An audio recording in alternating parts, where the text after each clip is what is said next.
get this phone call actually more often than one would think, either with water lines and with sewer lines or septic upgrades, where something has been there since the 1960s or 70s, and it's time to redo the line out to the street or out to the septic line.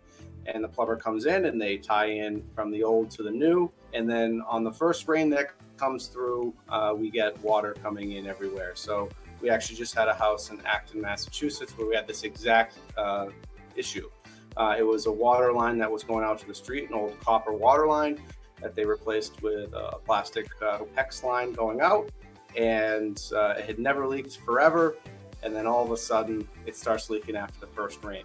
So did the plumber really screw up? Probably not. The water lines are probably very tight. I'm sure that most often they come back and they check to make sure there's no actual water coming through or around any of the fittings. What happens here is that especially with concrete foundations, you have a line that goes through the wall, through the poured concrete foundation wall. And the hole for the water line is going to be obviously larger diameter than the line itself. So they actually have to open that up and then snake a new line through.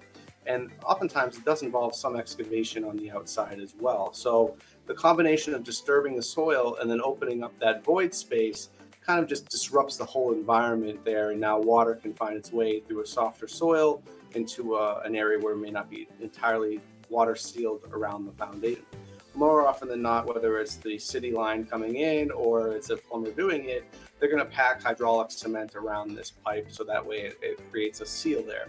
The problem is that you have three materials. You have a concrete, you have a hydraulic cement, and then you have the pipe material itself, and they all expand and contract at different rates.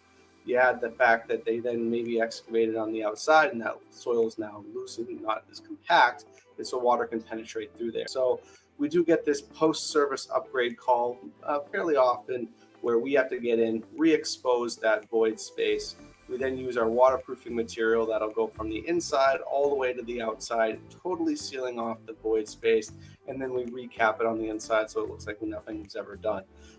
Most of these services, the vast majority, never need to be redug from the outside. So it's a huge disruption to have to do it from the outside in. More often than not, I would say 99 times out of 100, we can do it from the inside out. So, just because it's leaking doesn't mean it's going to be a huge disruption to your life. It's usually less than 2 hours of work to get in there.